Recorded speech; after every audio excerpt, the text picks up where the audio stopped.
that we are live, ladies. It is Tea Talk with the Sisterhood. Ladies, throw your teacups in the air. Mine's kind of hot. I have an invisible cup. Yes, it's golden oldies, I guess. It's Tea Talk with the Sisterhood. Thank you for joining us. Today is going to be a marvelous topic. Oh, but before I even get into that, join the Tea Talk with the Sisters each and every Wednesday from 1 p.m. to 2 p.m. And I always say 2 p.m., but the sisters get on me because 2 p.m. turns into 2:30, sometimes 2:45, sometimes 3 p.m. But join us every Wednesday from 1 p.m. until to discuss pertinent issues in the community. My name is Dr. Oya Mayat, and I'm always here with a panel of my sisters.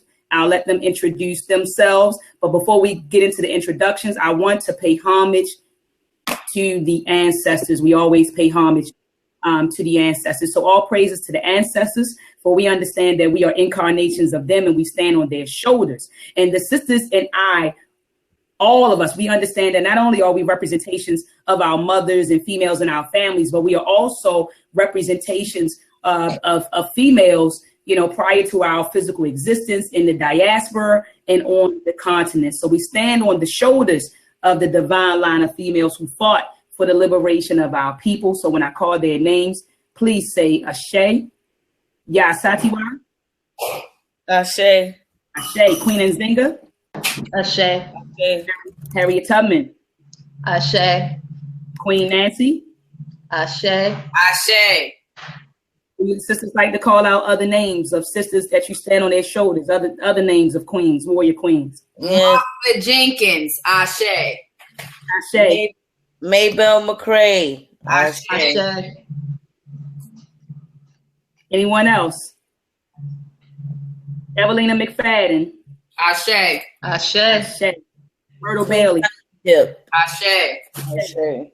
Dr. Frances Cress Wilson. Yes, Ashe. Ashe. Ashe. So again, my name is Dr. Oya Mayat. I'm the co-founder and president of Ed Anime Productions. Can all of the sisters, minus the guests, introduce themselves to the viewers? Peace and love, beautiful people. This is your celestial sister and sacred sexpert, Raziki Zafira, in the building. Peace, family. This is your celestial sister. Wakeisha. Your sister Wakeisha L in the building. Let's get it popping.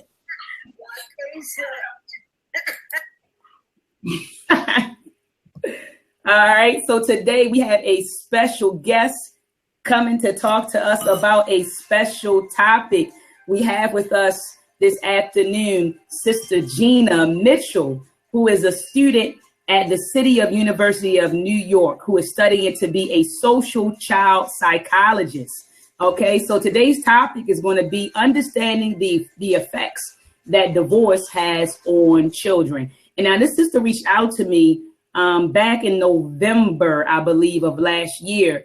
And she interviewed me and she wanted to know if I was a product of divorce, because she brought to my attention that most of the studies out there which speak on that talks about divorce or the effects that divorce has on children are very limited. And she said that, they don't include African-American families, or they hardly include African-American families. So this sister took it upon herself to conduct a study to see how divorce affects African-American children. And again, she reminded me prior to us going live that her mission didn't start out as so. Initially she just wanted to study the effects that divorce had on all children. But she said that during her research, she saw that the studies were limited to, I guess, was it European families, sis? Was it European Asian or strictly European families? It was mostly just European families.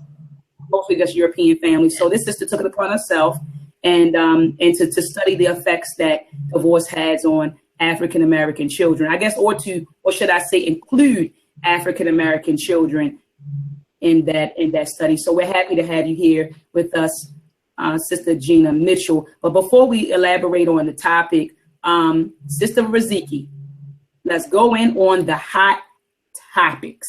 Yes, yes, yes. So I posed an interesting a question in my group, my 8th house group, about who is really fearful of President Trump. I mean Trump. Ha ha. Okay, no one got that. Being in office, and it was funny because like I really don't even try to let that whole energy in my cipher. And what I've come to find is that a lot of people who's already had their passports and their exit plans, and they're not so much dependent on the system, aren't as fearful. But some people who may still be on government assistance, or, you know, relying on the political administration, if you will, on certain things, are more so worried. And it just really posed the question, you know, is that healthy? You know, if we've known from like the inception of this corporation called the United States of America that a lot of the political offices and the laws and stuff really weren't made to support specific communities like they are for other communities, you know, what's new? You know what I mean? So I just wanted to get some insight on that. Like, how do we feel this administration, if you will, is going to affect society and or specific communities, and how does that directly affect you? Go. Well, I mean, I just want to second that by I earlier this week I went on whitehouse.gov and literally read all 15, it's either 15 or 17 new executive orders, as well as the presidential memorandums that they put out. And I'm literally looking at one of the executive orders right now called the Border Security and Immigration Enforcement Improvement. And if you read section 1, I'll just read it briefly right quick. It says the purpose. Border security is critical important to the national security of the United States. Aliens who are illegally entered the United States without inspection or admission present a significant threat to national security and public safety. Such aliens have not been identified or inspected by federal immigration officers to determine their admissibility to the United States. The recent surge of illegal immigration at the southern border with Mexico has placed a significant strain on federal resources and overwhelmed agencies charged with border security and immigration enforcement, as well as the local communities into which many of the aliens are placed. So it goes on to talk about the transition as far as them beefing up security to pretty much tackle human trafficking, smuggling operations, southern border control, illegal immigrants from Islamic nations. And I mean, it just goes on and on. It has sections 1 through I want to say section 1 through 4 of this executive order. And it really get into how now it's just a 3-month, it was supposed to be a 3-month ban, but what it looks like what they're going to do is while they are fighting to uplift the 3-month ban, they're going to put something in place to get this federally, you know what I mean, put on the books permanently. So with that being said, I think most people, like she said, may or may not be afraid if they have an exit plans. However, this can affect the economy of the United States, I think, severely.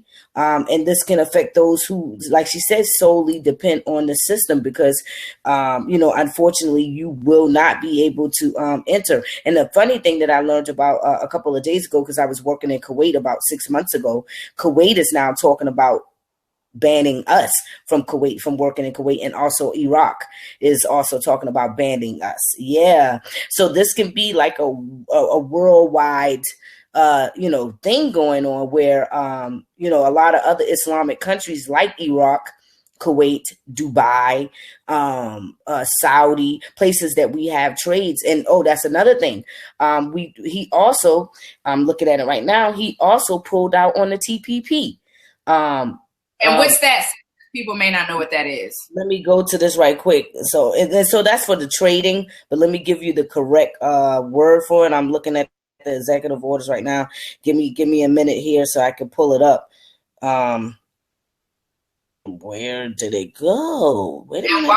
while you're looking for that, like there there was a status going around, I guess because of, well, it was saying for everyone who did something small or big, your efforts have been successful because of you, and went through this list. And Kia, because you have more knowledge in this whole federal thing, like maybe you can also touch on it. But number one, they were talking about federal hiring freeze is reversed for VA, Veteran Affairs. And then a court order partial stay of the immigration ban for those with valid visas, because I was hearing how some people were stuck in the airports. They couldn't even get back in the country. You know what I mean? Even though they've been here. And so that was number three. Green card holders can get back in the country.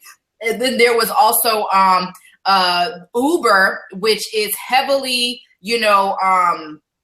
populated, if you will, by, drivers of, foreign countries, where Uber pledges $3 million in immigration lawyers for its drivers after, delete Uber trends on Twitter because they hire a lot of foreign immigrants.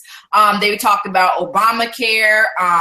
The ACLU raised $24 million over the weekend. You have more people of different career, religious, economic, and racial backgrounds are considering running for political office more than ever before. And most importantly, they said, since we live in a participatory democracy, the people are more engaged. And so I think this goes back to what we talked about in last week's show, how we were kind of happy for certain reasons that this guy is in office, because it's really forcing people to wake the heck up and really know what it means to, when we say the power is in the people. Like we've been chanting that for the past, I don't know how many years, but I don't think we really took it seriously as we're taking it now, since, evidently really a lot of people don't like this guy. So that's just my spill. And since I also want to mention that there was something on divorce. I think he signed. Could you read that executive order or pull that up? Not divorce. I'm sorry, abortion. There was some executive. Where he is taking away the federal funding. What happened, sis? Yeah, there isn't. I'm sorry, I was on the memorandum for the TPP. But I can find that one too. But let me read the TPP. But the TPP is the Trans-Pacific Partnership Negotiation Agreement that Obama signed. I want to say 2015. He put the TPP law in. I was actually specifically paying attention to that because I do a lot of international business. So that would kind of help with small trading with small business and big corporations as well. Well, anyway. Our new president put in a policy, or a memorandum rather, to completely pull out of Pacific Partnership. So no trading. Now wait a minute, sis. Explain to me what the TPP is. So what does it do? What would be the benefits of that? Like, so for someone like yourself, how would the TPP benefit you? Like, it's small.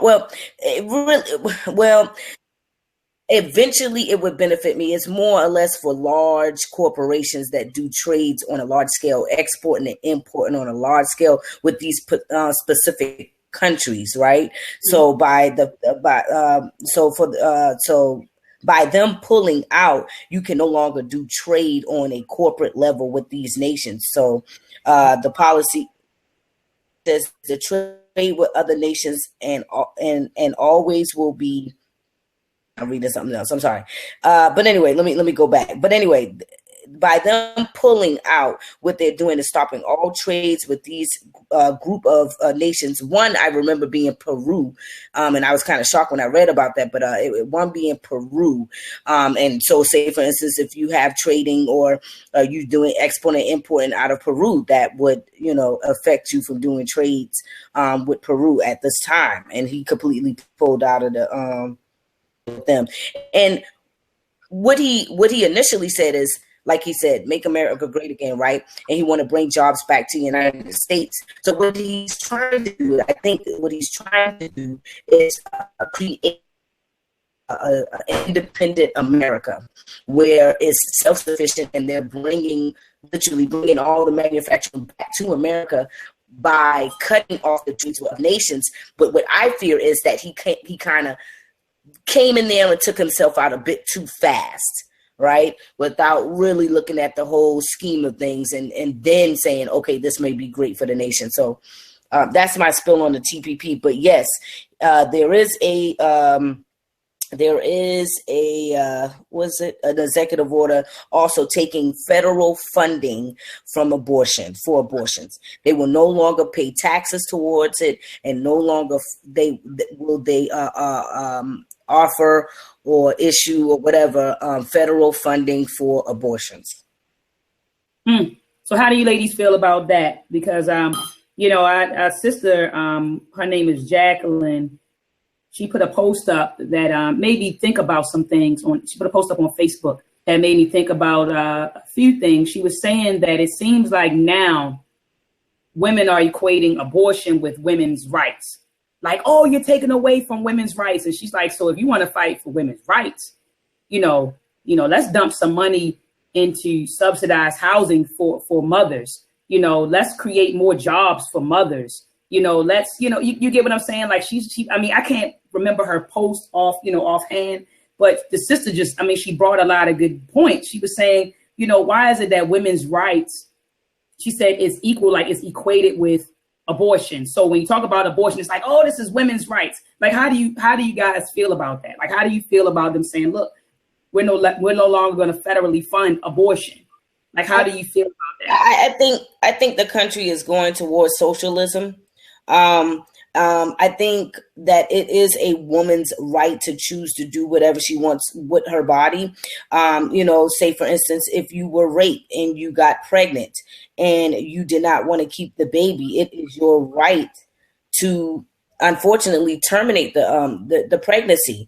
Some women would not be able to live with something like that. So for someone else to tell me that I cannot terminate the pregnancy because it's a federal law, I think that is going against a woman's right. I personally believe that it is synonymous with women's right. I mean, that's just me.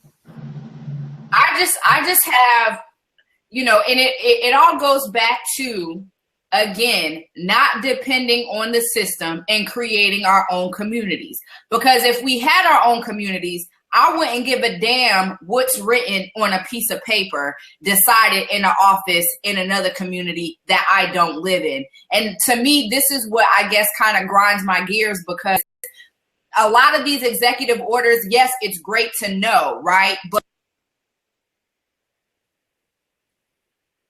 sis, I can't hear you, Sister Raziki. Oh, my bad. I was getting it in too. Okay. So what I was saying was, this goes back to the whole premise of nation building and having communities, because that whole decision he made would not affect me so much if I had my own community to make decisions with on our own. What they write on a piece of paper in an office outside of my community should not have that much power over me. Like, we are natural human beings, and we've been so conditioned to be under this facade of civil rights instead of human rights. I am a flesh and blood human. Your piece of paper really should not have no bearing over me. Now, I can understand certain rules and regulations. I have no right to infringe harm on another person's body. But when it comes to my decisions with my body or decisions within my community, that's up to the community, not some kind of federal system or group of people who don't live in my community. So as far as, him, now, I don't know if I'm getting it twisted, either there's a federal law banning abortions or there's a federal law saying that we're not using federal funds to fund abortions. And if that's the case, I still don't understand what's the big deal. I mean, because this is the purpose of community. If we lived in that kind of dynamic, we wouldn't be fazed by that. And that's all I got to say. It is a federal executive order to not use federal funds for abortion, so that is true. So but I can pay for my own abortion. Yeah, you can pay for your own, but then you also have people that can't. I mean, I'm just looking from as a whole. I understand the community aspect of it, and I agree 100%. But as a whole, women as a whole, if we just take away it just being a certain diet, what is it called? Y'all know. Dang, I had a brain fart. Yeah. Anyway, a super group of people. I can't even think right now. I still think it goes against women's rights for those women that cannot afford it. You know, for that woman who did get raped, who did get molested or whatever, and she does not have the funds to pay for the termination of the baby, or if she gets sick, or if she need, whatever the case may be. I think it should be in place. It's definitely a problem that I see with that, because just like you said, if somebody's relative rapes their child and that child ends up getting pregnant, is it the child's responsibility to pay for that abortion? It just doesn't make sense. And then it's when they say that the federal government is not going to pay for it, they don't say anything about the state and the local government not paying for it. Like, that sounds like it will be a whole nother separate issue, because not everything that's federally illegal is, also illegal on a state and local level. Let's take, for example, the marijuana laws in Colorado. It's federally illegal to smoke weed, yet in Colorado, you can sell it and grow it. So it's like, it's a difference between when it comes to federal and state and local laws. When it comes to like the community, I try not to limit it too much just on the community itself, but let's say just women in general. They should have the right to decide what happens with their body. Yes, I do agree, but this piece of paper that, doesn't apply to everybody still has to apply to everybody, because we live on the land in which the piece of paper was created. Like, if we didn't want to follow that piece of paper, we can just move to another land, but it's, again, not that easy. So it's like, even though this piece of paper is created by a whole nother group of people that we don't agree with, we still have to follow, because we live in that land in which the paper was created. That's true.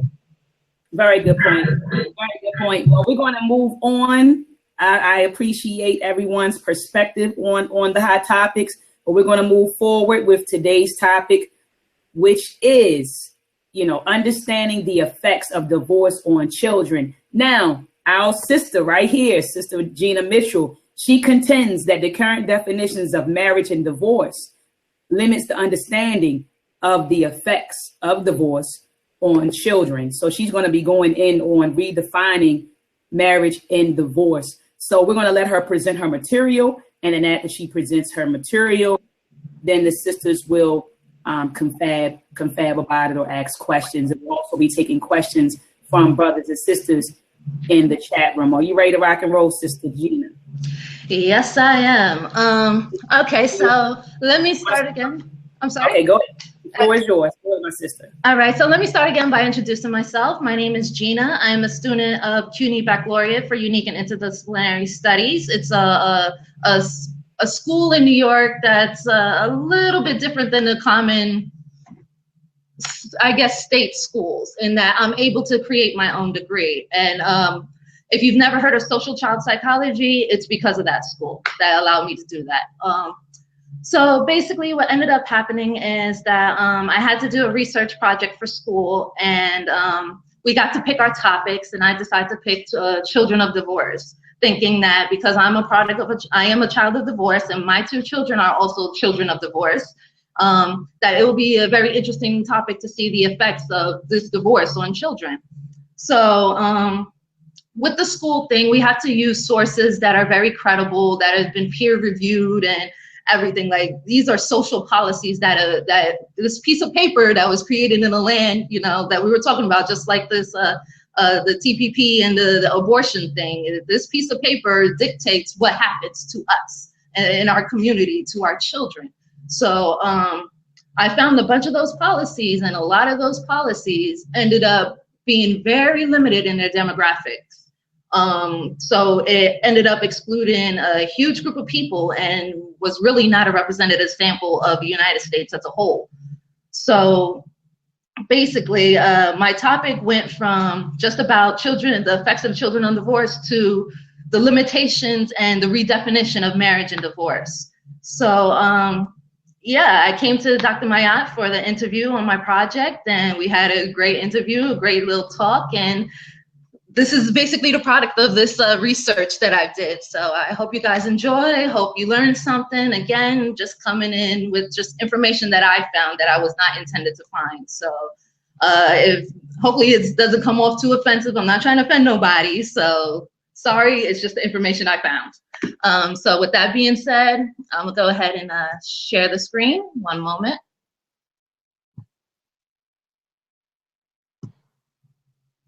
Can you guys see it? Yeah, yes, we can see it, sis. Okay. So again, the topic is redefining marriage and divorce and how this affects our children. So what I'm trying to discuss is the current definitions of marriage and divorce, as well as the new definitions, risk factors, limitations, and even possible solutions that we can come up with. But I do want to know is like, what is your definition of divorce? Anybody could jump in. Like, what is your definition of divorce?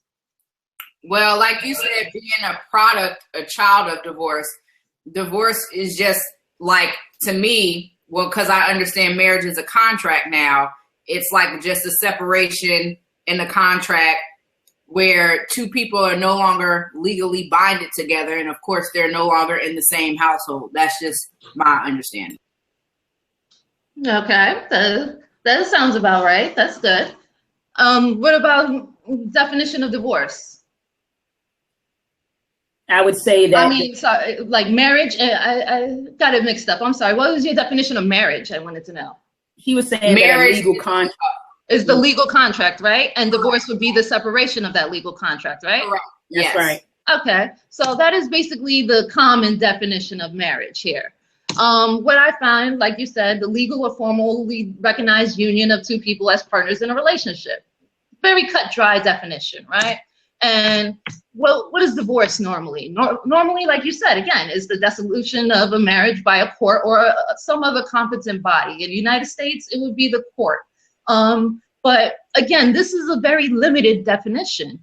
Like, they just don't represent us. We're not everybody in the United States is married. You know, and as we know with the current federal laws that it doesn't have to be male, female either. So it's like we're not fully able to understand what effects divorce has on children when we exclude these groups out. So my thing is, like this meme says, one just does not simply define marriage. It's just a huge structure. So like, I found this article in a psychology magazine called Psychology of Tomorrow, and he discusses non-traditional families in the United States. And his non-traditional families are the single by choice parenting, the blended families, again, the same-sex families, multi-generational and chosen families. These are like if your grandparents were to raise you, or if your uncle and aunt were to raise you, or even if you were a child in the welfare system and you're adopted, or you know, you got foster parents. It's things like that. When I'm talking about marriage, it should be defined as two people who are together for a significant amount of time in which their children, friends, and family consider or think of them as married. So for example, you got, let's say me, for example. I am cohabitating. I'm not married. I don't necessarily have a very strong belief or following with marriage, or even divorce for that matter. But if me and my significant other were to have a child together, this is our family. We are now, like, our child, should he go outside to go play with his friends or anything like that, he's going to say, my parents are married. He's not going to say that they're cohabitating together. Like, that's just not how children think. It's not realistic. So divorce, I think, should also include breakups and separation. Like, with breakups are like when two people not legally married, boyfriend, girlfriend, been dating for 50 years, never married, those kind of people. Even teenagers who end up going through teen pregnancies. They don't always end up together forever. So, breakups are common and should be included in divorce. The same thing with separation. Separation is a legal term that they use for when somebody who doesn't want to necessarily get divorced, but they still want to go ahead and like maybe do their taxes together, but they want to live separately and be able to date separately and stuff like that. There's a situation in, like, imagine how the kids are feeling in that situation. It's still similar to divorce. The parent is no longer living with that family. So I know some of you guys are asking, what's my point?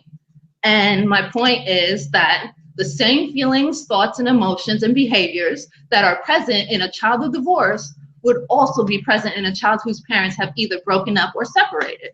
It's like it's the same side of the same coin. It's not any different.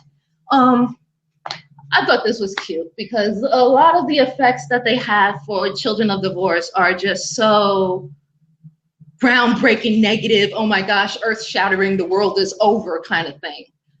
So basically, this is what I got from a PowerPoint slide from my professor for exceptional childhoods.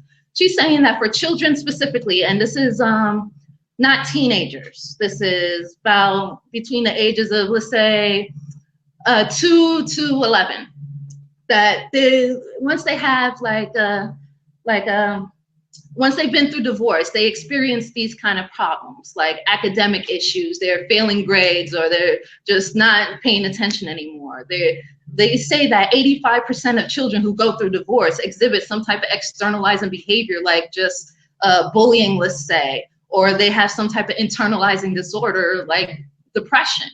And they also say that they're less socially responsible and less competent in what they're doing. Also, that they also have like lower self-esteem. My thing is, did anybody get divorced between the age of 2 to 11? What you mean, as a child?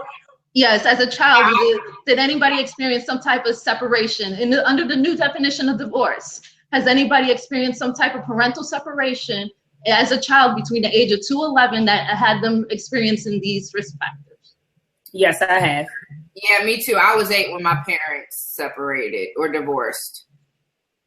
All right, yeah. So we can agree with some of these risk factors, right? So a lot of research says that these risk factors carry over. So let's look into what happens when you're an adolescent. They say when you're an adolescent who has gone through a divorce at some time in their life, and they actually end up extending it from like 2 to like 18 at this point. Well, for the sake of psychology, they say that 25 is actually still an adolescent because you're not at the age of where your mind is mentally developed completely. So consequences don't necessarily apply. So I kind of put 25 at an adolescent age. Sister Regina, can you hear me? I can hear you now. Yeah, you're still on the first slide. We're not seeing your slide move along. Yeah. So we don't see that. Yeah. So we didn't see any of your slides. We just saw like that's okay. Yeah, so let me just get to the current slide. It's okay. It's all right. All right. Can you see? You kind of flip through the previous slides so that the viewers could see that, because we didn't see any of the slides. We just saw one slide, middle slide. Okay, so So the first slide was that I see now. Dang, you on 26? Okay. Oh Lord, dang, we missed a lot because I'm hearing. Not really. A lot of it was just it's just my little show-offy thing. That's all. Yeah, that's fine, sis. But can you go back up, because the people who are watching, they want to see your slides. Yeah. And so you can like scroll to the top, click on, and then go to the bottom right. Yeah, go to the bottom right corner and click the slideshow icon. Do you see the little icon on the bottom right corner of PowerPoint? You see it? What about the next slide? No, or just click on the pictures like you were doing. Click on number 2. Yeah, I was thinking that's what probably. I got to figure it out. I'll work it out. Okay, so what will be discussed? Okay, go to number 3. Let's see, can I just, okay, current. So there we go. Current definitions. And then, okay, so that's when you went over risk factors. Okay. So I'm just gonna breeze through this, right? Because it was just a little show-offy, a little just playing around with it, basically. So again, just to reiterate, legal, the definitions of marriage is just based on legal definitions. The same thing with divorce. Divorce is pretty much a legal thing, but we know that when it comes to marriage, it's not just exclusive to just legal issues, because you got religion that plays a key factor into the whole thing, or culture that plays a factor. And when it comes to divorce, not every religion accepts divorce. So it's not like, it's only just legal. Now let me ask you, that's a very good point that you brought up. So how do you feel, because like you said, there's religions that won't accept divorce, and there are actually people who believe that no matter if their marriage is bad, that staying together is good for the children. And my question is it worse to have children see their parents separate, or stay together and then get a dysfunctional picture of what a relationship is supposed to be because they're staying together for the sake of, let's just not separate, even though I'm miserable? Well, that's the funny thing. That is part of the issue, is that they did a study to figure out if children in intact families versus children in divorced families fare better off. And yes, children do fare slightly better in intact families, but not by much, because the parents' animosity still contributes to the relationship. And this is learned behavior that children just end up bring it into their own relationships when they get older, or just how they treat other people. Like this is, in my opinion, I think it's worse for parents to remain together for the sake of their children, and still feel animosity. It doesn't work out all the time. It just may be better for the child and everyone involved just to separate. Not everybody has to be together. I mean, when you brought about the topic of how hard the divorce and everything, the reason why the divorce rate was so high when it first came out in the United States was because people weren't able to divorce. Like, they were getting abused. They were getting so maltreated that the marriage locked them into this bad relationship. So divorce gave them a way to be normal, to be not even normal, but to be independent, to actually be able to find themselves and their identity and not be locked into something that's not healthy. It's like it just ended up being said. It's just crazy. And when I think about it, it's like, yes, the divorce rate is about 50% or something like that, but it's not like it's people just leaving and coming and going whenever they feel like. A lot of back in the days, it was just because they had bad relationships. They just could not get along. It just didn't work. So now the divorce rate is decreasing, but now we also see that there's other factors. Now that we know that people aren't always getting abused, now it's crazy. It's crazy the way that things are. I think too, for divorce, like you're right, it's not just abuse, but a lot of people don't even know the right foundation under which to get married. But yeah, I'm gonna go ahead and let you finish. My bad, I get anxious. Go ahead. No, it's all right. Like that's all right. So let me just go to the definition that I had for marriage, that what it should be is as defined, it should be defined as two people who are together for a significant amount of time in which the children, friends, and family, again, consider them as married. Because as I said before, children go outside the household, and even if their parents aren't married, they're going to go ahead and say, my parents are married, or think that that's what marriage is. It's just the parents living together. Like children are not a part of the legal court system that goes on. When parents are fighting together in court, the children aren't a part of that. They don't know any different. Like, they're just kids. But that's also what I want to get into about later also, especially with the situation you were talking about earlier, Sister Riziki, when you were talking about how your mom came about the situation of telling you about the divorce. We'll get into that too. I got something for that. But yeah, I just went ahead and put in the difference, the different types of divorce that we have in our country right now, which is just the the separation and the breakups, as well as the regular divorce. So it's like we have 3 different types of divorce, and we probably even have even more if I can think of other type of relationships that end up, just end in some way. But basically, so what's my point? My point is that the same feelings and thoughts and behaviors and emotions, everything that a child goes through in a legal divorce, they will still go through in, we'll call it a undocumented divorce. Like, we won't even call it like an illegal divorce. We'll call it undocumented divorce. So we have a lot of issues or a lot of beliefs in which the child of divorce is seen as the ultimate negative. Like, this child, if their parents get divorced, it's over for them. The world is over. They have no chance of succeeding in life whatsoever. It's like a lot of beliefs on divorce. So again, certain risk factors that children go through, and this is between the age of 2 to 11 when it comes to children, is the academic problems, the bullying, maybe the depression, not even being responsible for your own actions, and just having a low self-esteem about yourself. Because, children a lot of times internalize the feeling that the divorce is all their parents. The divorce of their parents is their fault. They're the reason why their parents are getting divorced. So they say that we also carry that over into adolescence. And adolescence is about, for me, how I'm defining it is from 12 to 25, just because your brain doesn't necessarily mature until the age of 25. So they say that when you're a teenager, you have a 71% chance of dropping out of school.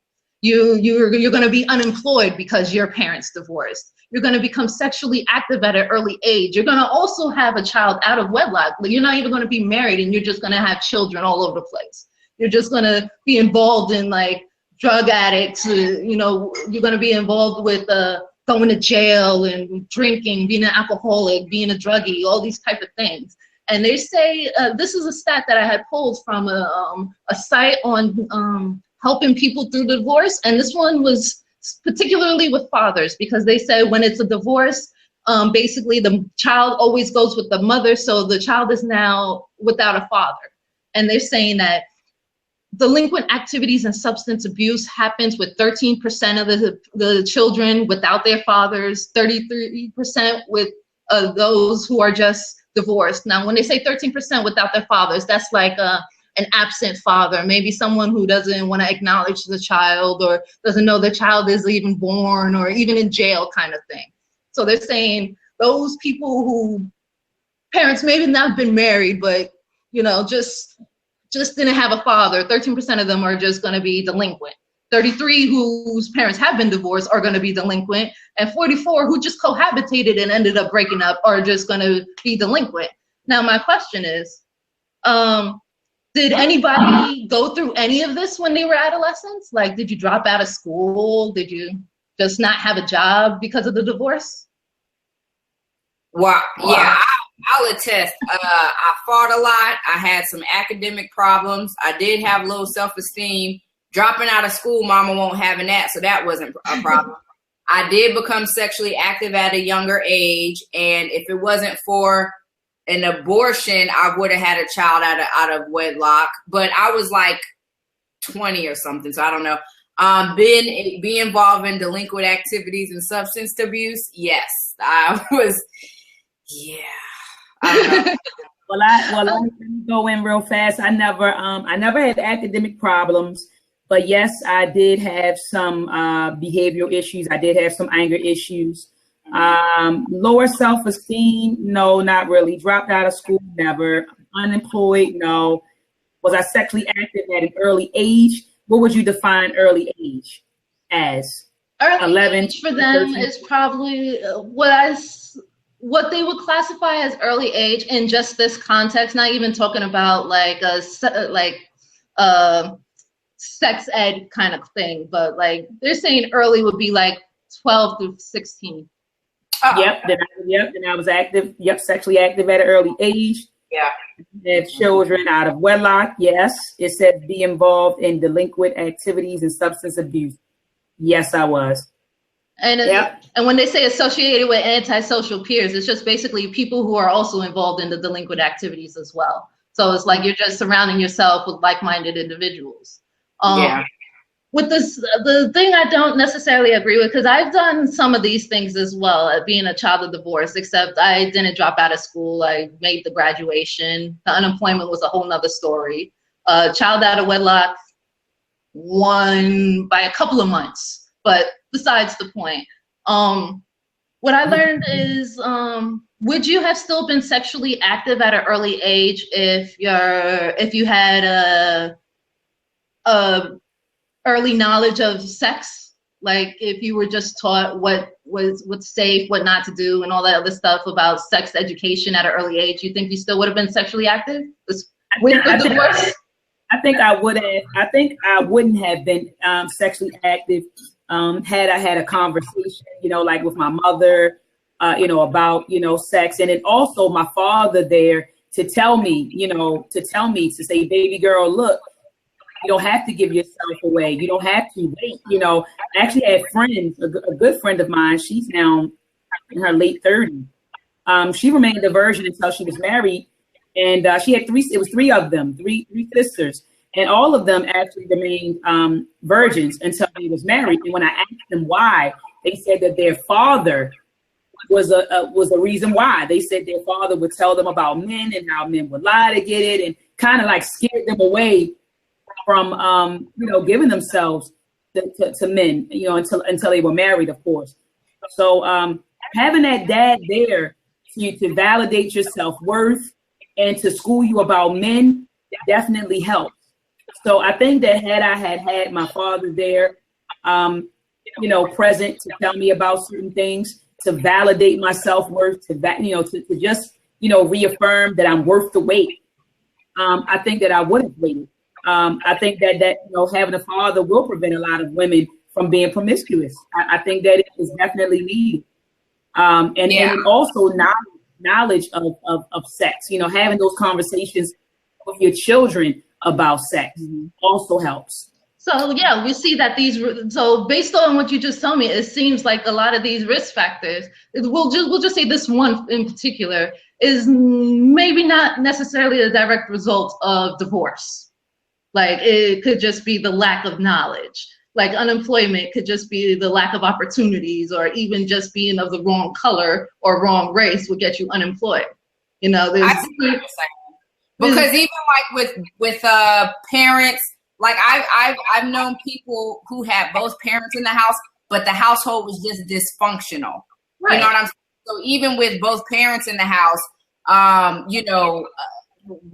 because we're not getting what's needed in the household, you then look for that out in the street somewhere with other people. So right. I get what you're saying, because I know, some single parent homes where the child, they really didn't exude all of these behaviors, because even though the parents were separated, they were still both very much active mentally and emotionally, if not physically. So I do understand the dynamic, but as Dr. Mayat said, I know for me, I do feel as if, my father was there presently in the house, because over the phone, if all you tell me, keep your mind on those books and off those boys, and that's it. I mean, that really don't, what I'm saying? I'm thinking, well, I can keep my mind on books and boys at the same time. So daddy, what you just telling me is to learn how to multitask. You know what I'm saying? It's not really, and not to put fault on him, but no, I definitely get what you're saying. So it can go both ways. It's more about the emotional support and the knowledge that you're given. Right. Yeah, just to piggyback off of what you're saying, the knowledge and then the reinforcement of that knowledge. There you go. You know what I'm saying? That's true. The knowledge, but then having both of your parents reinforce the knowledge that they've imparted to you. But go ahead, Sister Gina. Okay, so again, just like with children, it carries over into your adulthood. This divorce is supposed to affect you for the rest of your life, according to research. And research says that as adults, we're going to continue to have these adjustment problems. We're going to be less satisfied with our lives.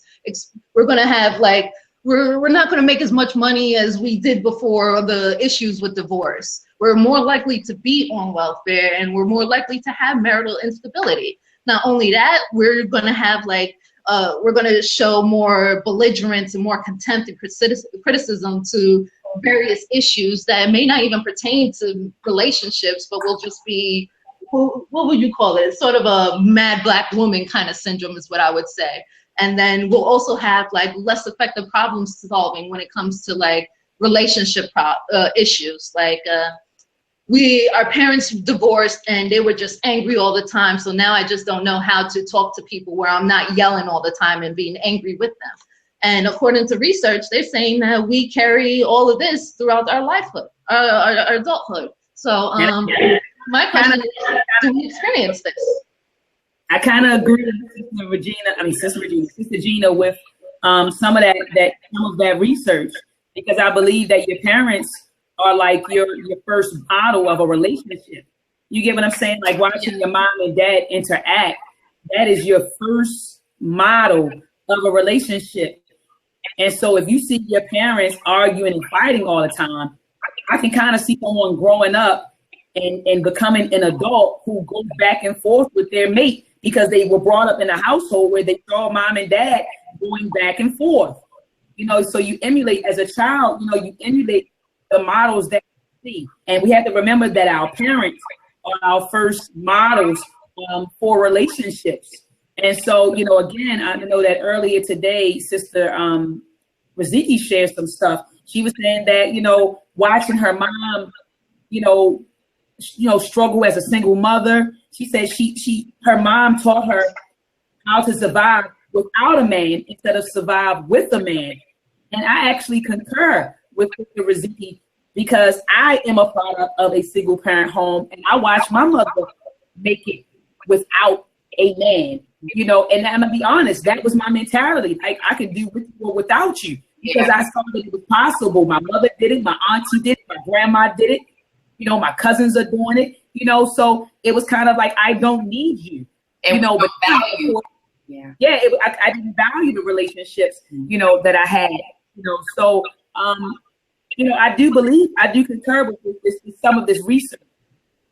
Right. And my situation was a little different. My parents got divorced when I was about the 4th grade, and I had my sister with me and everything. But we ended up living with my aunts and uncles and cousins. So it wasn't just my mom raising us. And then eventually my father moved back in, but they didn't marry. So my father was still an active parent in the situation, in a sense, in that he was physically there, but it was probably, and he was emotionally there to some extent, but they didn't have such strong negative emotions in front of us. So we didn't see much of that, even though we knew it was there.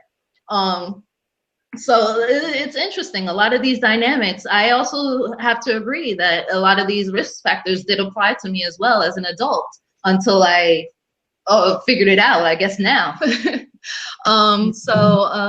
Also what they say with the study, it also goes into the divorce on parents, on the situation of the parents, because that was also another thing that I found, was that the focus of a lot of these studies were more focused on the parents, or specifically the mother, and not the child, or not even really including the father in any of this discussion. With most research articles, the father is the absent parent. There's no absent parent mom. There's just the absent parent father.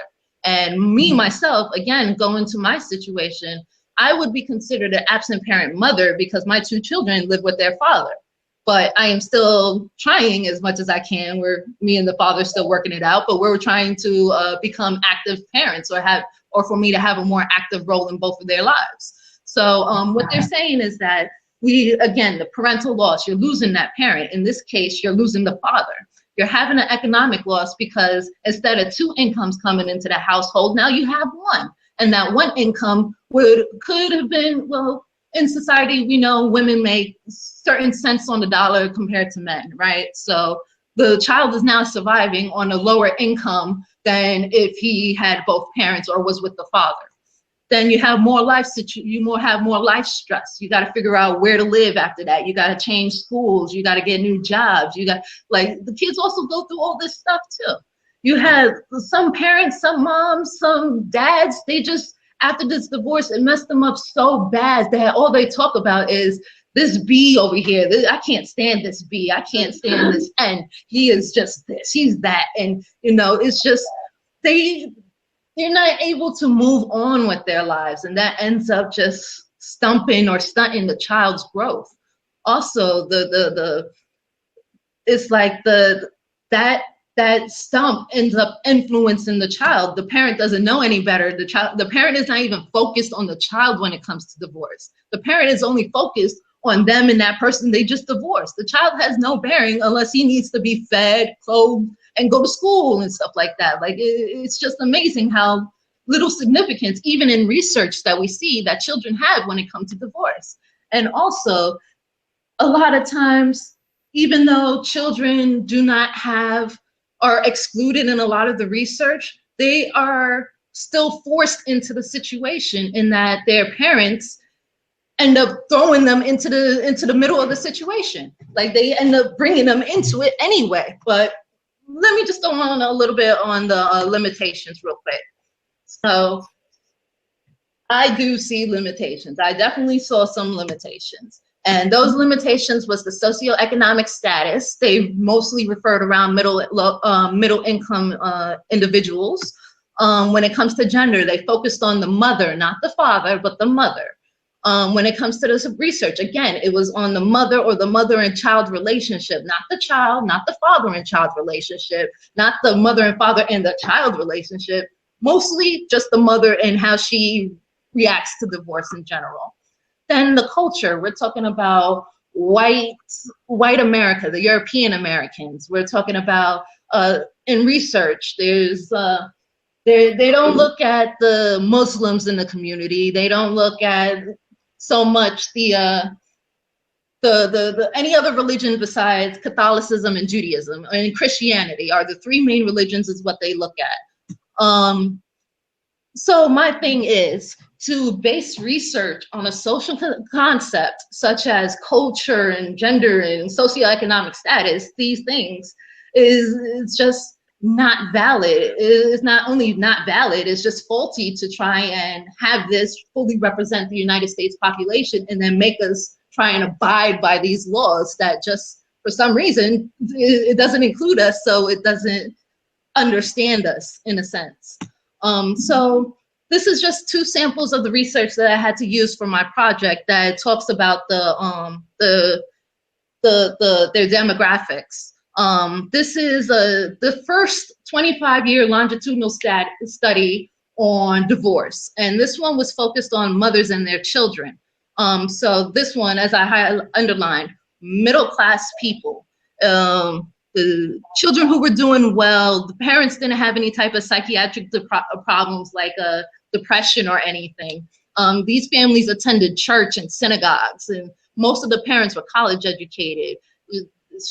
60 families, most of them white.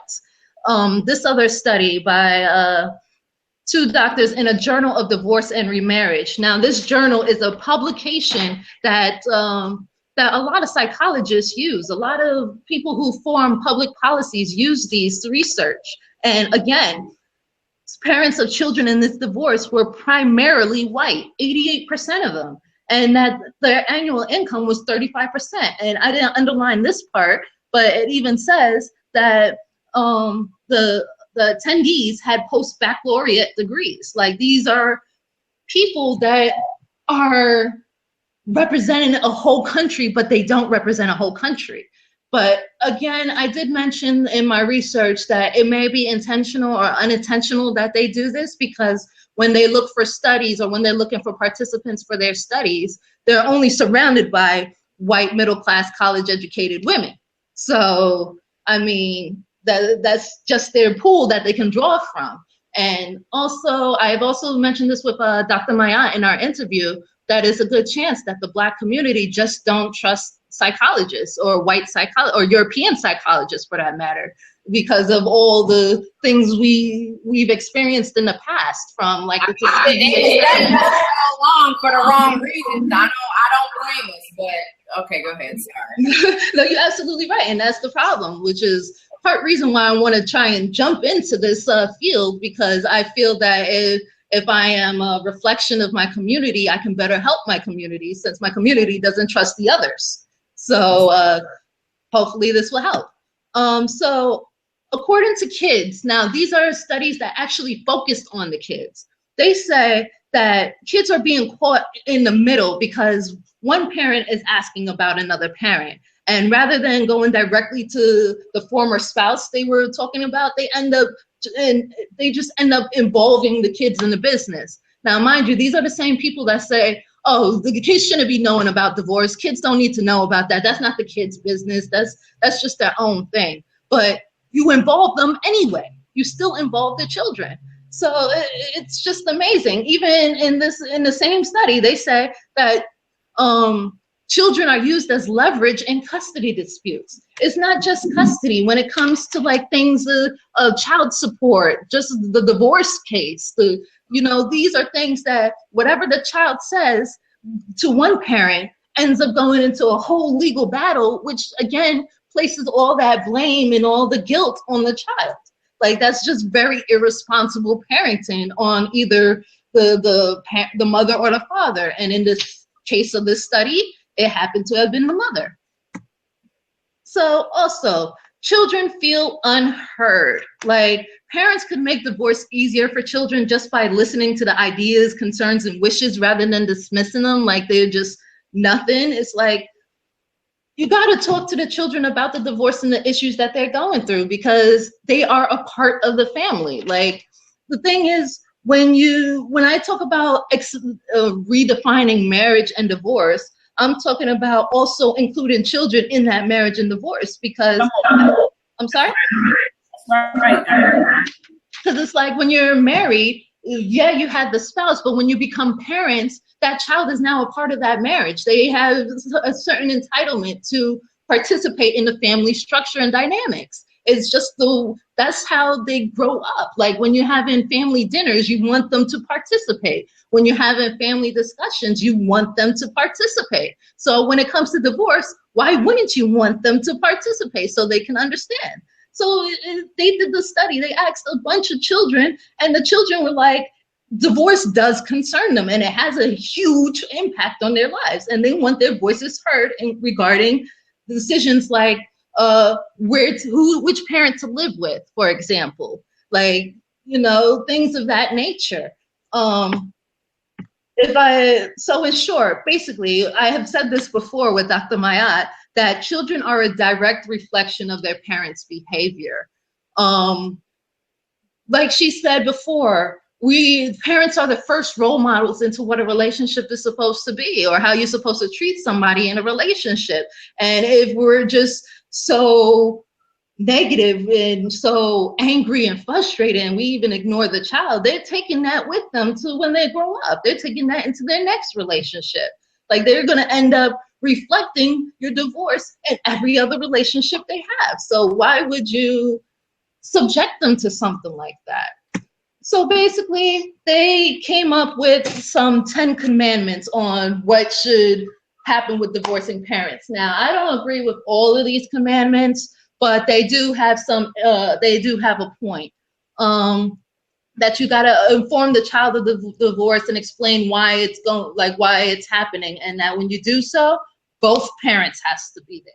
Not one parent explaining their one side of the story, because we know that there's 3 sides to every story: his, hers, and the truth. So it's like, you can't just only have one parent telling the child what's going on with the divorce. You gotta make sure that you tell the child, especially the younger ones, that it's not their fault for the divorce. Like, don't worry, don't focus so much on the divorce and the issues and so much. Just know that me and your father, or me and your mother are taking care of the issue. It is, it sucks, but we'll move on. I mean, abusive relationships, if you're in an abusive relationship, you really got to think about your child in that one. I'm not one to tell somebody that they need to do something with their lives. If you have a child, it's actually for the best interest of your child, not you. I'm sorry.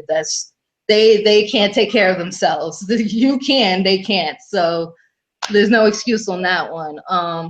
if you're about to remarry, you should involve the child in that conversation as well, because this is a new person coming into you and your child's marriage, your household. This is your family that you and your child had from the beginning, and there's this new guy coming in or this new female coming in. They have to be informed of stuff like this. At the same time, you just can't make the children the adults. Like, don't sit there and tell them, yeah, well, your father did this and he's just ridiculous. You know how he is and how he gets. Like, you can't do stuff like that. The child is not your friend. The child is still a child. Also with that, discussing money, talking about your father still owes me $200 in child support. No, that's wrong. You don't do that with children. They are not your friends. Children need rules and guidelines. It's just like when you have a newborn, you got to make sure that they got to stick to a schedule so that they can sleep all night and that, they're not waking up at every hour. So it's just the rules. The rules have a certain stability, a certain structure that gives them something stable to follow, something consistent that doesn't change. You should never force children to take sides, even if, like, this is a tough one, because a lot of parents, it's an automatic reaction for a lot of parents to just, so who do you want to stay with, your father or your mother? If the child isn't sure, they end up pushing the child even further. Like, oh, you don't want to stay with your father does this, or you don't want to stay with your mother, she doesn't know how. These kind of things, these are all negative things that you should not be doing with your child. When it comes to divorce and stuff like that, it's more of a relationship that you gotta nurture. I mean, yeah, it's over, but you have a child and that child still needs nurturing. You still gotta be, both parents still have to be involved in the child, even if they're not living together. So again, belittling the spouse, I went over that, and putting your child in the middle is the same situation. And my thing is, how do we fix this? Because we see that in our community, there's not a lot of marriage so much in our community. We have more cohabitation and breakups than we do divorces, which is another reason why the definition of marriage and divorce has to be redefined. So what are possible solutions to fix this? In my presentation, I had proposed that children need some type of outside help. Parents and children need an outside help, because we know that the parents don't know any better. So maybe they'll learn from somebody who does know better. And in that sense, it would be like a child-centered, family-based home visitation program where someone who has been through divorce can go to the household and to work with the child so that the child is not experiencing all those negative effects and not become this child of divorce. Because at the end of the day, there's research that says the effects of divorce is actually not as bad and not as long-term as one may think. It says, while some children may be more or less affected, the vast majority of consequences associated with divorce for children are short-lived and tend to be small in magnitude.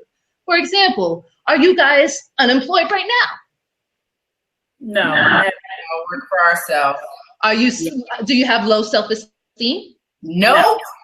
Nope. I mean, it sounds like this divorce didn't really last it lasted some time, especially since this is your life, but at the same time, you got over it. And you're able to teach your children even better ways of dealing with relationships.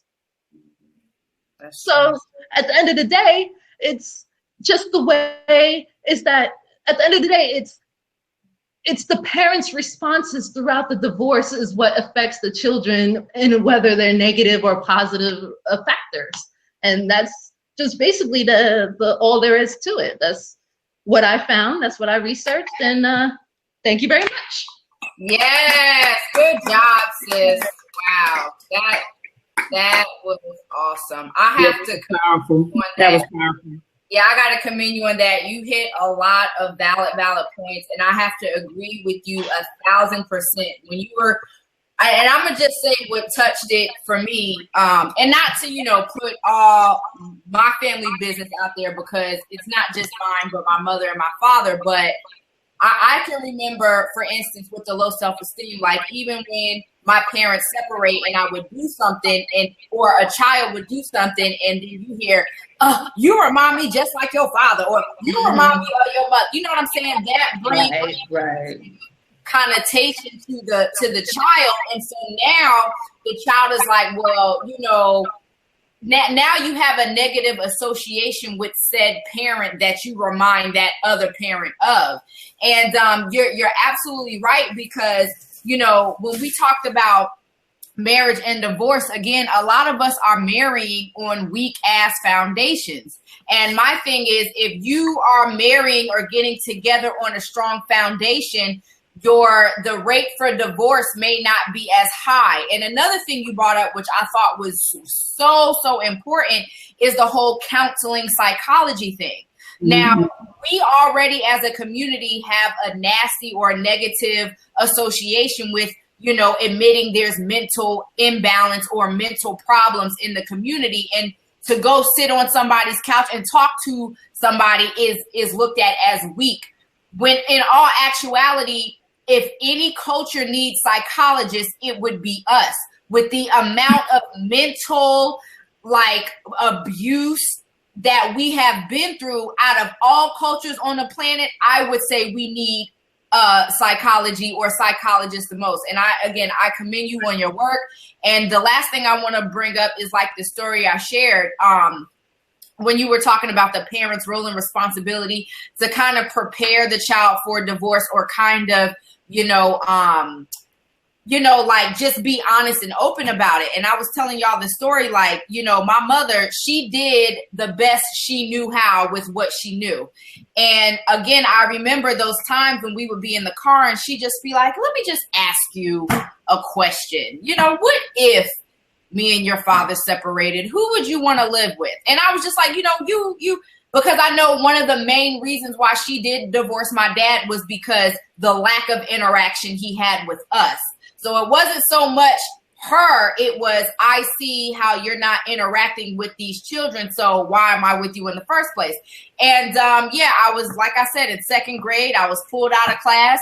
Next thing I know, I'm driving up to the house, and there's U-Haul trucks and movers moving furniture and stuff out the house.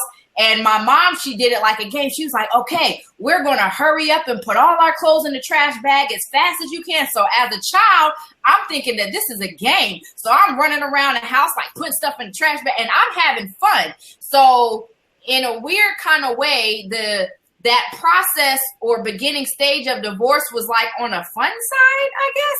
But after, things settled, and it's me, my mom, and my brother, and my dad isn't there, and then I'm seeing her frustrated, having to deal with all this stuff by herself, and then that anger and frustration kind of is taken out on the kids. And again, as a young mom, not really having a handbook to parenting, and knowing that our family as a whole lacks male presence, she did the best that she could. So, I mean, girl, I need to fill up my teacup, honey. That was deep. And I'm through. Look, I was going to say that, I appreciate you, Sister Riziki, for sharing your story. And we both have similar stories in that we are both products of divorce. My story is that, and I'm with Riziki, instead of not getting too personal, because it's not just my business. This is my mother's and father's business as well. But I came, my mom and dad were married for 11 years. My brother, he was conceived in 1970, and that's when they had a shotgun marriage in 1970. And so then after that, I was born in 81. And I was actually conceived and born at the tail end of the marriage. So right after I was born, within a year, my mom had moved out with one of her girlfriends, left my father the house. He messed the house up. They went to court. She ended up being granted the house. And then we moved back in the house. And of course, he had to move out of the house. So I came at the very tail end of the marriage. So I don't remember growing up with my father per se. Like, I don't ever remember him being in household at all. But I do remember him coming to pick me up when I was young and being in kindergarten and him dropping me off, at school here and there. And I remember some arguments, like when my mom began to date, maybe my father dropped me off and maybe my mother was coming in with a gentleman or a gentleman was leaving out and he would just zap out. So I remember those moments, but I don't ever remember him being in the house. And I remember being in the 6th grade and I was so jealous of this girl. Her name is Avon. I'm not going to call her last name out because she is on Facebook, but her name was Avon. And I remember being in the 6th grade, so jealous of this girl because her father and mom would come to like different events that were thrown by the school. And I remember saying, wow, like, I wish I had that. I wish that I had, my mom and dad, present together, coming to events and things of that nature at the school. So, I kind of like resented my mom and resented my father for not working it out. And it wasn't until later on when I became a grown woman that my mom told me why she divorced my father. She sat down and told me what transpired in the marriage. There was a lot of abuse and neglect going on in the marriage. And she said, I had to go. I couldn't expose you guys to that. Now my brother, who had by 11 years, he saw, he witnessed some of that abuse. And then I also had heard stories from like aunties and uncles who told me about the abuse and neglect that went down in the marriage. But I never witnessed it. I never saw it. So, once she explained that to me when I got older, then it was kind of like, oh, okay, I totally get why mom and dad are not together. But I do agree with you, Sister Gina, that should have been a conversation, maybe when I was younger. I don't know. I don't know if she didn't think that I was mature enough to handle that conversation or not. But maybe if they would have sat down and talked to me and said, look, this is why we're not together. This is why you may see other children with their mommy and their daddy and not you. Maybe I could have adjusted better to the separation or them being divorced. But I also want to touch on this. I like how you said that we need to redefine marriage. I love when you said that, because when we look at marriage, I feel like as African people, we view marriage through the lenses of a European. So when we're looking at marriage, we think that marriage is between, man and woman. That's it.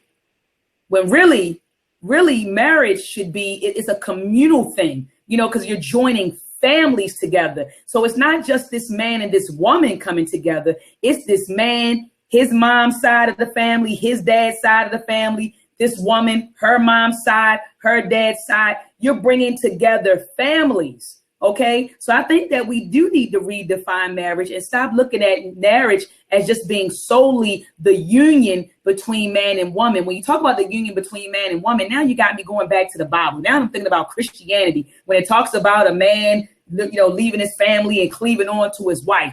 That is not African. In Africa, marriage was between the clans. So your daughter might have married, my son, and you're bringing together clans and families. So marriage is more of a communal thing, not an individualistic thing as Eurocentric society, European society. Hold up. European society would have you. Also, the criteria for marriage should be redefined. We really think that marrying somebody we think that love, whatever you want to define it, because, again, Dr. Amos Wilson also he always talks about how we, in a lot of his lectures, he says that, love, how to love, is taught. So however you define love, a lot of people say, well, I'm marrying him or I'm marrying her for love. So we not only need to redefine what marriage is, we need to also redefine when to marry and how to marry. You know what I mean? Go ahead, Sister Raziki. Sister Raziki, want to get in? Go ahead, sis. What's going on, sis? No, I was just like agreeing with you. Okay, because y'all know I'm about to get on my pseudo real quick. You know. Okay, so when I do compatibility charts, and this is backing up to not only like how our families back in the day would bring together people, because there was a lot of factors involved. Okay, so first I want to talk about the 3 things in relationships that people should consider, which, I know you said a lot of people based off of love, right? But then again, if you can't produce nothing, if you can't pay no bills, or, you know what I mean? Like, take care of business where you could sustain the family, eventually love is going to go out the window, because love shouldn't mean you starving, hungry, broke, and homeless. The second part of a relationship that I consider is karmic, meaning that both of you were supposed to meet because you are supposed to teach each other about yourselves for the purpose of improvement, okay? And then the arranged aspect comes into play, which is what we've been more so familiar with back in the day, because arranging a marriage wasn't just off of love, but it was also how well can you guys produce together? Like, right. You have land, they have a business or whatever. When you come together, it's now a powerhouse. Now we have the ingredients to build an empire. You have people who get together and can't even produce an idea, let alone children. And so that's another factor that we fail to consider when we partner with people. Another thing when I do these compatibility is like, yeah, I'll look at that. Okay, how's the love? How are y'all teaching each other about yourselves? And also, how is the arrangement? What can you guys produce? But I've also found that two people can get together and literally make each other sick. People can come into each other's lives and their career falls off, their attention to, you know, their goals, their dreams, because this other person is sucking the life out of you because they need to be babied and nurtured, and you're trying to grow them into the man or woman that you want them to be, or because you see they have potential. So now you're going into this relationship trying to build this person up to what you think they can be versus what they're showing you in your face. So again, like you said, it is about, you know, we need to redefine the standard or the criteria when we enter into these relationships, because, you know, just looking at the family dynamic overall, like I said before, it's on these weak foundations instead of the strong ones. So that's all I have. And it's not only just the weak foundations, it's also the whole idea of what marriage and divorce is supposed to be and what society believes these ideas should be. Like when it comes to marriage, we all believe, like a lot of people believe that it's forever. It's this forever concept, till death do us part kind of thing. And it's like, there's nothing wrong with that, but a lot of times when you're talking about like love and relationships, it doesn't necessarily work out. It's like, I took a class on human sexuality and learned that not only do opposites attract, but like attracts like. So which is it? Either or, you know, you got two situations. And then also love doesn't necessarily have any type of definition or any type of solid meaning, because it's subjective. It could be, anybody can define love completely differently. Like my love can be completely different than your love, but it's not so much of like what it is, it's just what you're doing with it. If you're trying to be in a relationship where you're trying to change the person to make them a better person, then you're not in the relationship with the person for who they are. You're in the relationship with the person for what you think they could be, or the idea of what you want them to be. That's not a relationship.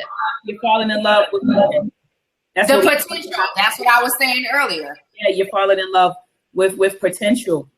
But just to piggyback on that, I put up a post a while ago, and I was talking about how we, and I agree wholeheartedly with you, Sister Riziki, when you said that if we redefine marriage and understand like why or when should we marry, then maybe that will limit how often people separate and get divorced. And so I remember a while ago on Facebook, on my like page, Dr. Oya Mayat, I put up a post just talking about how we need to master the art of mating again. A lot of people don't even know how to select a mate. And I put up, a few things, and I'm going to read them right here. I said that the mating criteria should include family history, values, and traditions. So when you get with this man or this woman, you need to understand the family history. What runs in this family? I mean, and we're going to do a powerful show next week. I'm looking forward to it. You have some families where abuse runs in the family, where child molestation runs in the family. You get what I'm saying? Alcoholism, drug abuse runs in the family. So when you get with somebody, and I'm not saying that family history is all negative, but what I am saying is that when you get with someone, you should be transparent about your family, about your upbringing. And I remember when I was out there dating, one of my aunties was telling me, you never tell a man everything, about, you never tell him about your past. You never tell him. And I'm like, because these men will use your past against you. But now at 35, I'll be 36 next week. I see that it's important that you share your past and your history with people that you're dating so that they can understand your psychology, when you do things and your behaviors. You get what I'm saying? So definitely understanding someone's family history, someone's family values, someone's family traditions, understanding your view on male-female relationships and household roles. How do you think a woman should run her household? How do you think a man should conduct himself in the home? That's very important. Views on child rearing. I'm talking about how do you want to discipline your children? What sort of things do you want to expose your children to? So your views on child rearing should be a discussion. Health, diet, those are important. Your social political views are important. And as Sister Riziki said, your economic potential. What can we bring and build together? Communication is very important. And also conflict resolution. How do you deal with conflicts? Do you fight it out? Do you talk it out? Are you the type of person that walk away and isolate yourself? That needs to be a discussion.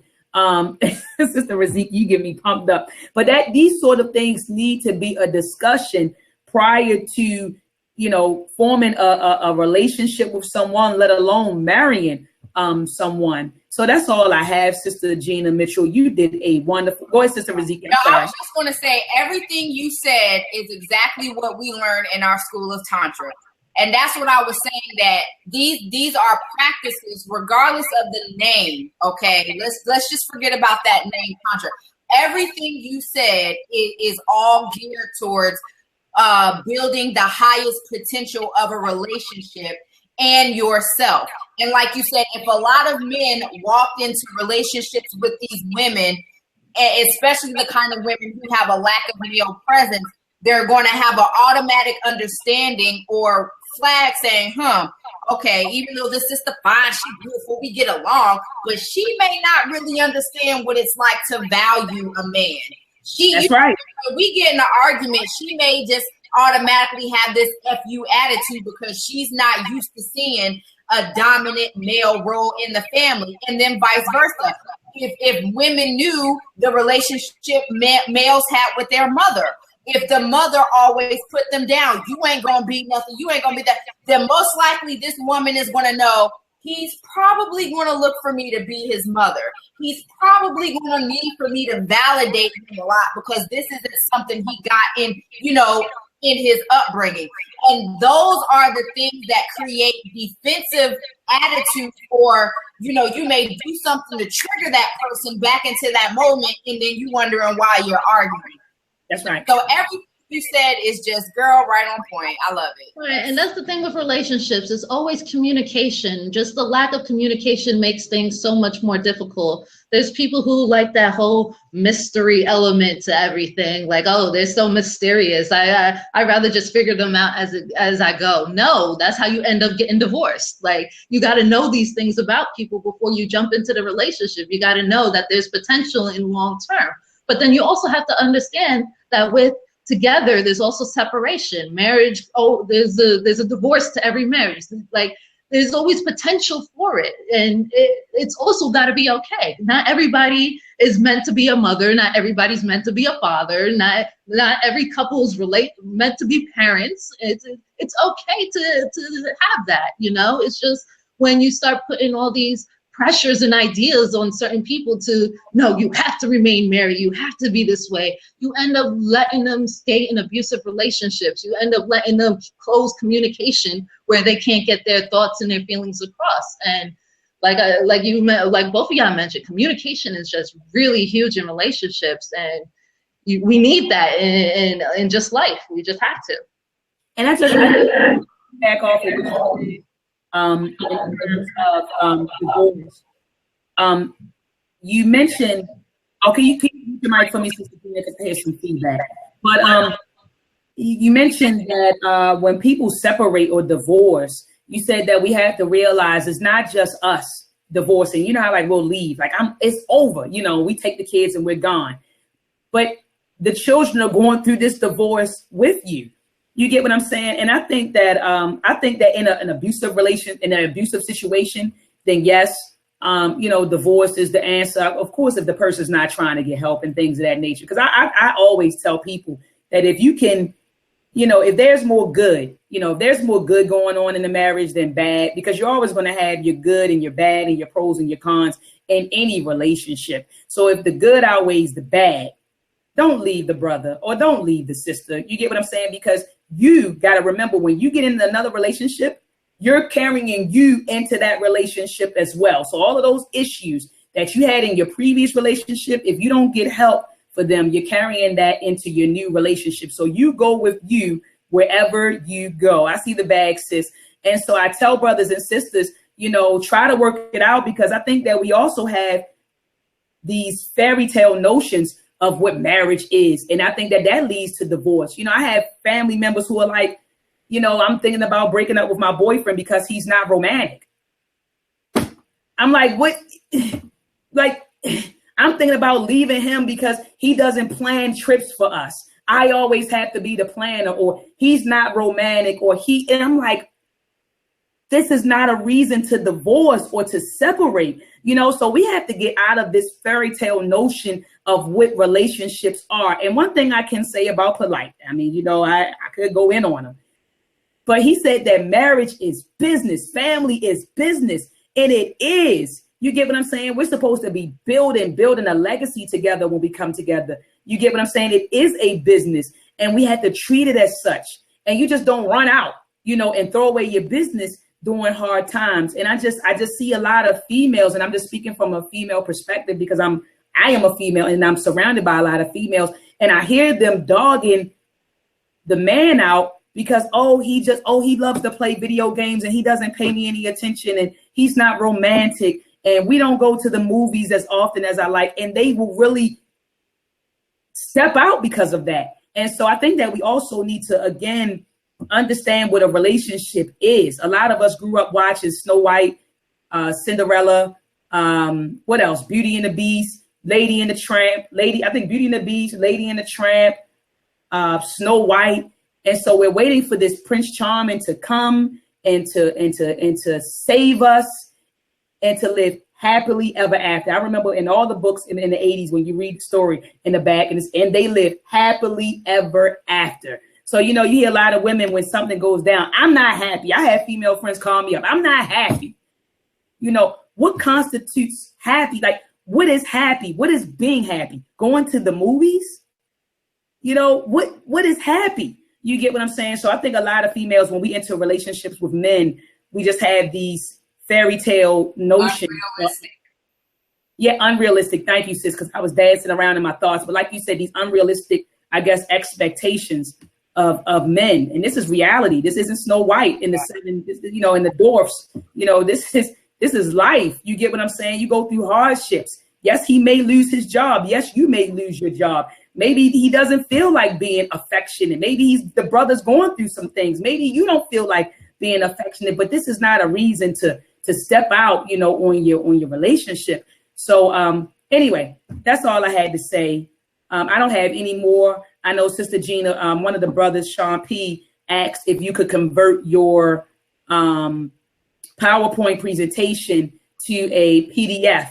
He said he wanted me to post it, so if you can convert it to a PDF, email it to me and I can post it up so that Sister Riziki can share it on her page. All the sisters can share it on their page so people can access your presentation. That would be great. Good job. Yeah, definitely. Great job. Yes. So Sister Gina, tell the people where they can find you, just if they have additional questions on your presentation. Where can they find you? Well, normally you can find me on Facebook, Gina Mitchell. You can find me on Twitter. I do a little blogging for anime and manga, if you know what that is. Also, I have a YouTube channel called Devil's Advocate with me and my significant other, talk about various issues as well. So you can look us up on that. And check out CUNY-VA. We need more students. We need more people to design different degrees that don't exist so that they can exist. It's like, if you can find two random things to put together and make a degree out of it, go for it. It doesn't make sense to limit yourself with the degrees that they have for you. Like, create your own, make your own, be your own doctorate, I guess you can say. So, you know, go ahead and be an individual, find yourselves, in peace, everybody. Fantastic. Sister Raziki, tell them where they can find you, and please plug Nature's Crown. Let the brothers and sisters know, you know, about your business and how they can contact you and support you. Absolutely. Well, family, y'all know y'all can reach me on my Facebook pages, Raziki L or Raziki Zafira. Also, my website, www.razikizafira.com. I am also starting my Awakening the Blueprint / Tantra classes in June. So open registration is now on and popping. And, you know, like I said, everything we talked about, especially everything Dr. Mayat laid out as far as identifying certain behaviors and, you know, all that stuff is what I've come to know through my school of Tantra and really developing that. So I myself can form better relationships, not just with the opposite sex, but with my sisters as well, in business as well. I mean, it crosses all kinds of topics, but again, that's where you can find me. I'm going to start disassociating myself here from my other business because I don't need that to interfere with my monies. You know what I'm saying? So I'm gonna just I'm gonna leave that out, but that's where y'all can find me. And thank y'all for tuning in. I gotta give one more round of applause to sis, man. This was so needed. This was so needed. Thank you. Okay, that's it. Definitely. Okay, so you can drop the topic for next week, sis, because it's gonna be dope. Oh yeah, so next week we're yes, going to be discussing. We're bringing on a sister. What is her name? Oli Leach. She's actually confirmed she will be here. Y'all do not want to miss this show. No, this is going to be powerful. This is going to be powerful. A much needed conversation. We're going to be talking about, you know, child molestation in the community. Yeah. We're going to be going in. You know, this sister's coming on the show to share her story. Her story has went viral on social media. And I don't want to ruin it for you, but she's going to share her story on the child molestation that ran in her family for years. She just recently took a stand and exposed the perpetrators, and she gave her statement to police. And I support this sister wholeheartedly. But this is a much needed conversation. There's a lot of demons in our community that we don't talk about, you know, and these demons get passed from one generation to the next. And sexual assaults is a demon. And I mean, it's a demon. I'm not going to say it's not in any other community, but I'm concerned with the Black community. And we have, you know, there are a lot of women and men who are victims of sexual assaults by family members and also neighbors and even strangers. And so this is a much needed conversation. We're going to have it next week. Please join us. We're going to bring the sister on. It's going to be a very, very candid moment. This sister is going to bring some tissue. Yes. So she's going to tell her story. Man. Yes. So we're going to be talking about that sexual abuse, you know, in the Black community.